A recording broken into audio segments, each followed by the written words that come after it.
Welcome back, Faith Leung joining us from Moonwalk. It's great to have you back on the show today. Yeah, I always love being here. We love having you here because you make delicious food and we love it. And I love learning about how to cook Chinese food. Shanghai thick fried noodles. Yes. But the very nature of saying a Shanghai noodle, that means it's the thick noodle. Is that right? Yes. Okay. You know, in China, there's lots of different types of noodles, and it really depends on which province you're from. Okay. You're right. So we're doing the thick noodles today.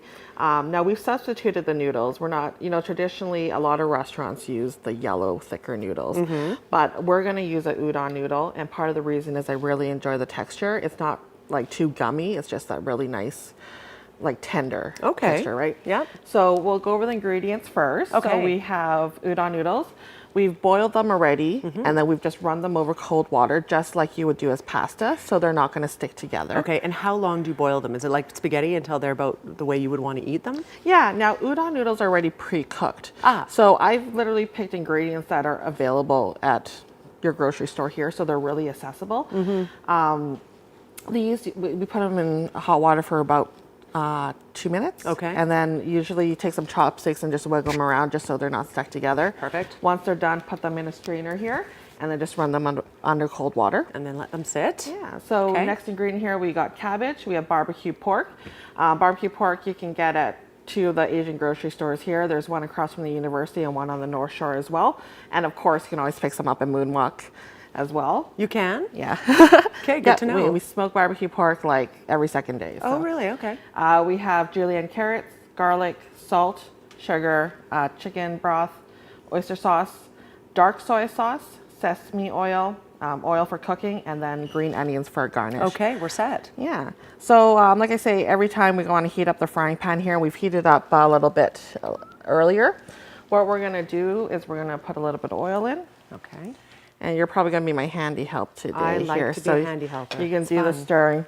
We're going to start with doing the cabbage here because we want to cook the vegetables a little bit. Sure.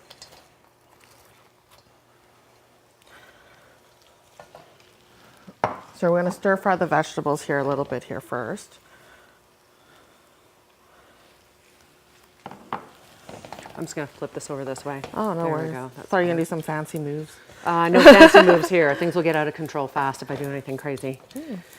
So I'm just going to turn up just a little bit more. I always forget this is an electric and so you just working with gas. Gas is much faster, isn't it? Oh yeah. So we're going to just let the veggies cook a little bit here, just so they soften up a little bit. Next move is we're going to add the noodles. So I like to put the noodles in first because I really like when they toast on the frying pan. At home, when you use a nonstick pan, honestly, it's really hard to burn these noodles.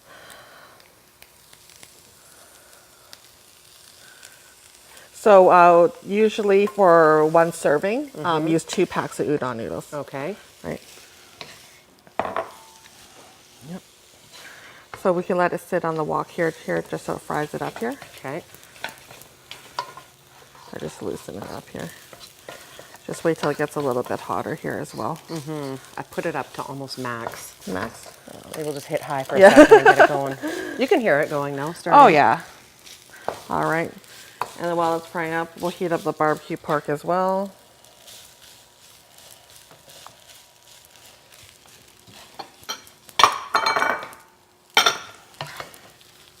Sometimes if you find that you want a little bit of sizzle as well, you can always put a little bit of water and it'll create a little bit of steam to put the lid on top as well.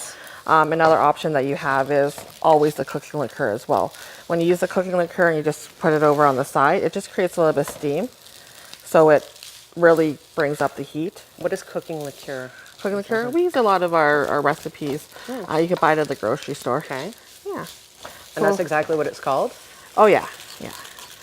You know, anyone who knows me knows I actually do a lot of grocery shopping. I shop at like the superstore like twice a day.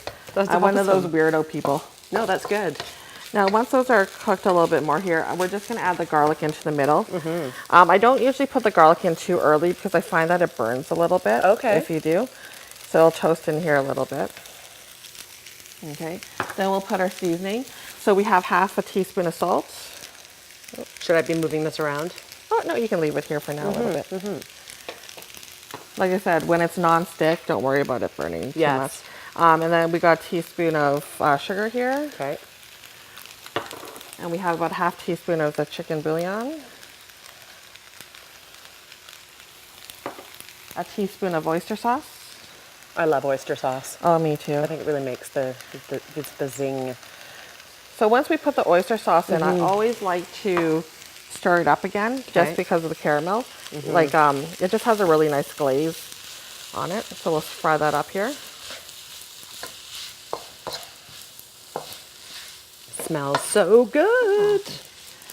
So I think a couple of episodes ago I discussed about different types of soy sauce. We're using a dark soy sauce, which is also mushroom soy sauce, and it gives the color to the dish. Okay. So we'll pour that on here. Stir that up.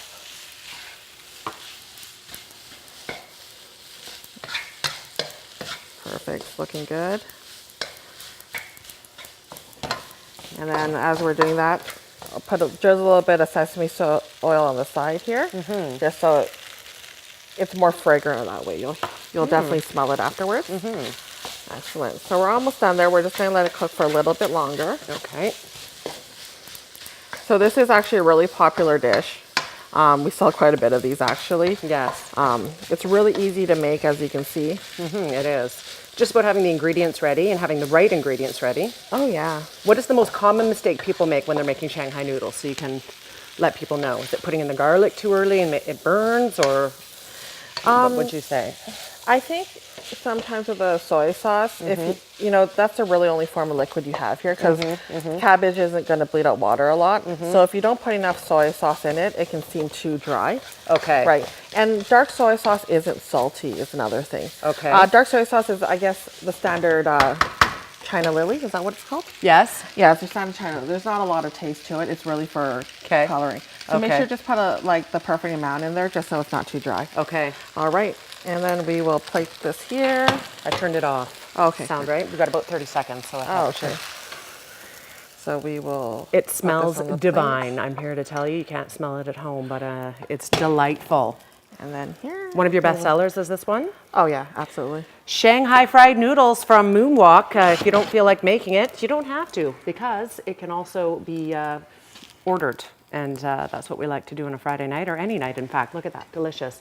Faith, thank you so much for being here today. Smells great. Can't wait to try it during the break, maybe. Yeah. All right. Information on the screen, moonwalk.ca. 2 locations to serve you, of course, on the North Shore and the South Shore. We're back after a quick break. Stay with us.